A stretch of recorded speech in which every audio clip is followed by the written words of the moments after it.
Hey everybody, it's Brian Jester, co-founder here at Occupy Fantasy, and we're back with another video, this time with some PGA DFS picks and lineup advice, both FanDuel and DraftKings, for the Memorial Tournament up in Dublin, Ohio, running it back once again at Muirfield Village. In this video, we're going to take a look at some lineup strategies for all contest types, analyze the betting markets, and use our tools at OccupyFantasy.com to help give you an edge in this week's contest. Before we get started, go ahead and click that subscribe button below. That way you get access to all of our videos as soon as they're released.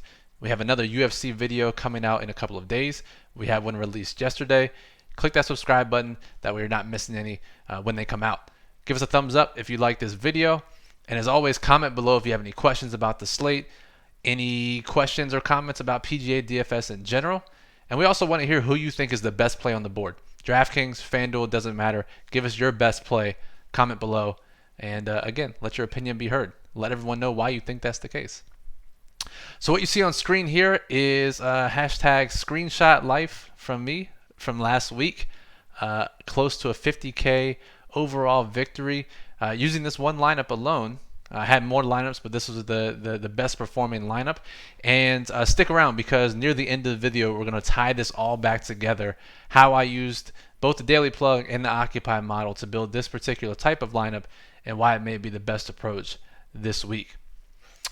All right, let's go to our daily plug, OccupyFantasy.com. Again, this is free. This is the final week it's free, actually, as sports are returning next week. MLB is returning, so our paywall content will resume, and the PGA Daily Plug and PGA Model will step behind that paywall. So be sure to take advantage of the free access this week. So in the PGA Daily Plug, for those who are new, we have a top PGA DFS player who writes it, Niramata, and he gives his top plays of the week. Gives some reasoning behind those plays, gives some lineup strategies for different types of contests, and then most importantly comes in here on Wednesdays. We are recording this Wednesday afternoon. He just posted this Wednesday update analyzing the moves in the betting markets and what those mean for your lineups. So this, as I said at the beginning, we are running it back this week. This is the second event in a row, very rare to see this happen, at Muirfield Village in Dublin, Ohio. And if we scroll down to the course information section in the Daily Plug, you'll see here there are some changes this week. It's not like we're immediately playing the same exact course, as the people who are tending to the course are growing out the rough. They're drying out the fairway some, which means lightning fast greens.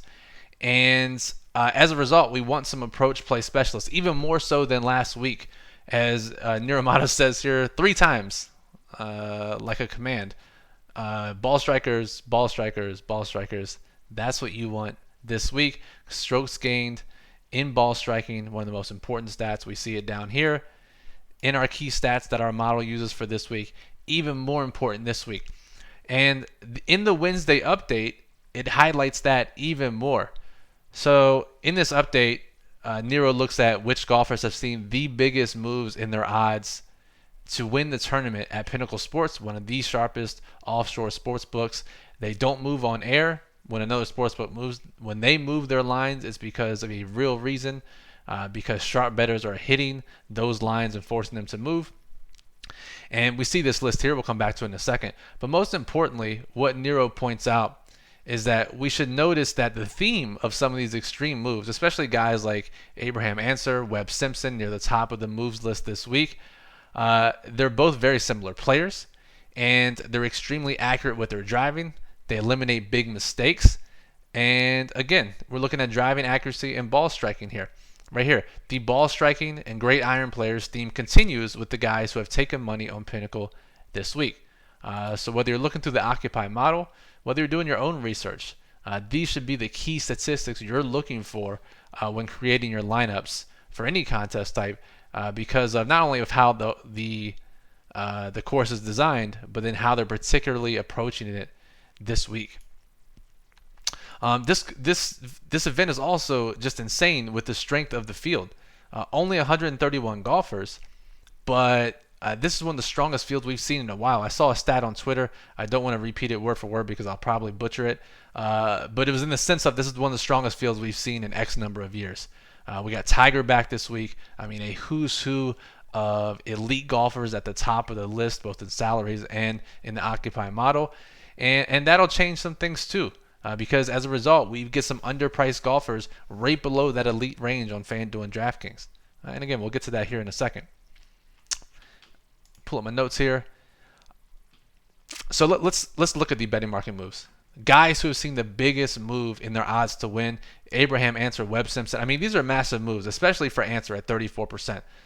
Literally a third. His betting odds to win were chopped by a third, which is it's just a huge move. And Answer is someone, if I scroll down here, that Niramata had already written up before this move. So this should give us even more confidence in Answer for this particular tournament. So not only does a top PGA DFS player like him, the betting markets, especially sharp betting markets, like him as well.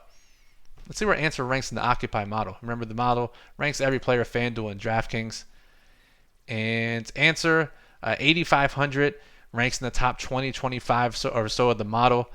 That's great. That's great. It's not like he ranks in the bottom half. It's not something we have to try to figure out.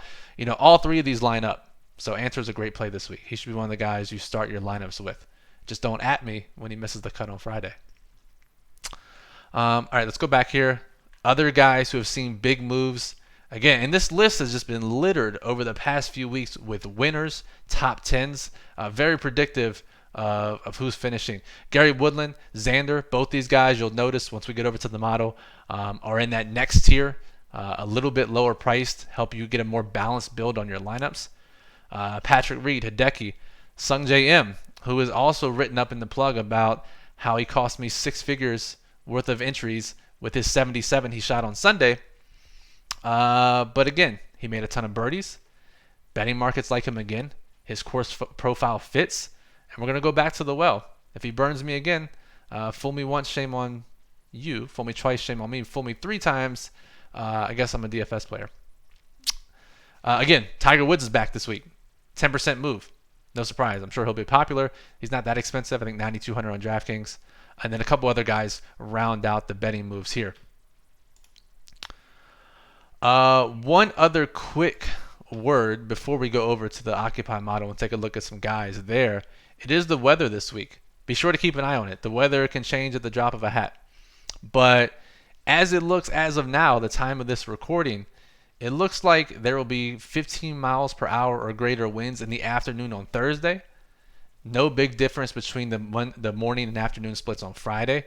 So if this holds, it looks like I wouldn't say go all in on this approach, but if you're debating between two golfers, you're looking for an edge, perhaps you go with the Thursday AM tee times, who also play in the afternoon on Fridays, to avoid that Thursday afternoon weather. You can always just Google PGA tee times, and you'll see who's playing in the morning on Thursday. And this is especially relevant for Showdown on day 1, round 1.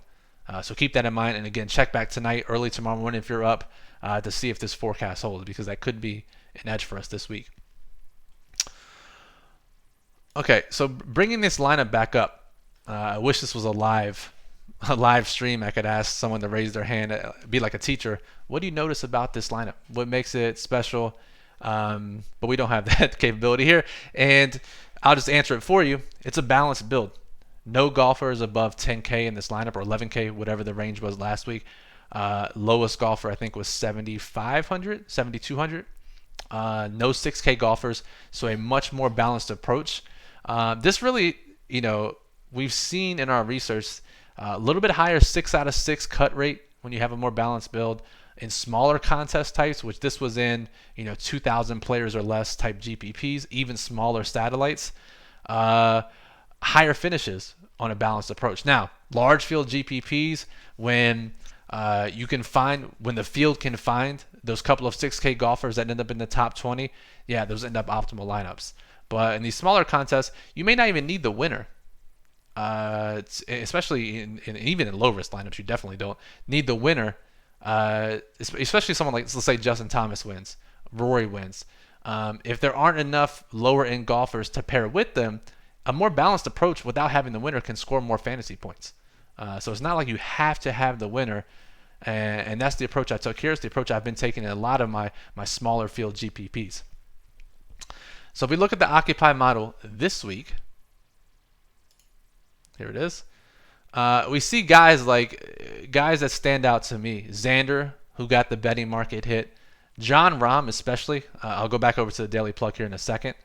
Hideki, Daniel Berger, Tiger, Cantlay, Sungjae, Gary Woodland. Like, all these guys are not nearly as expensive and not nearly as highly valued, obviously, as guys like Bryson and Justin Thomas and Rory, whether it's in the betting markets or by whatever metrics you look at or the Occupy model. But again, you can have a more balanced approach by building this way, by getting a bunch of these 8 and 9K golfers and then filling in with some 7K guys, as opposed to going with the stars and scrub approach. John Rahm, as I said, he's going to be tough to click because I think he hasn't finished higher than 25th since the restart. But maybe something did click in his game, as he shot a 64 on Sunday. It went completely overlooked unless you played Showdown, because he made a huge run, finished 8 under on Sunday. And maybe something's finally coming together for him, as Niromata points out here. And given his long-term form, his skill level, 9,300 is super cheap, especially when we compare it to the other guys in the field. So we look at the 14% projected ownership. We add in the high OF index. We add in the salary savings. It may be tough to click, again, looking at his recent history, but that's something we mostly ignore here. We look at form. We look at long-term skill level. We look at price savings. And that's what we get with John Rahm this week. And I imagine he'll be a staple in most of my lineups. All right, so that'll do it for this video. Again, you can check out the daily plug, occupyfantasy.com. Just hover over the daily plug menu link. Same with the PGA Occupy model. Hover over the Occupy model menu link. Again, free for the remainder of this week and early next week. We're going live on Twitch today, 6 p.m. Eastern, to answer your questions live. The stream is a joint stream with UFC and PGA. But if you miss it, don't worry. Go to twitch.tv/OccupyFantasy. Watch the replay tonight. Or as always, you can ask questions here in the comment section on YouTube. Ask you once again to click that subscribe button below. We appreciate that. You get notified of any video re-release when that happens. And give us a thumbs up if you appreciate what we've done here. All right, so that'll do it. I'm Brian Jester, at Brian Jester FF on Twitter, representing at Occupy Fantasy on Twitter, Instagram, wherever you have social media. Good luck this week. Hope someone takes down a big tournament. And we'll talk to you soon.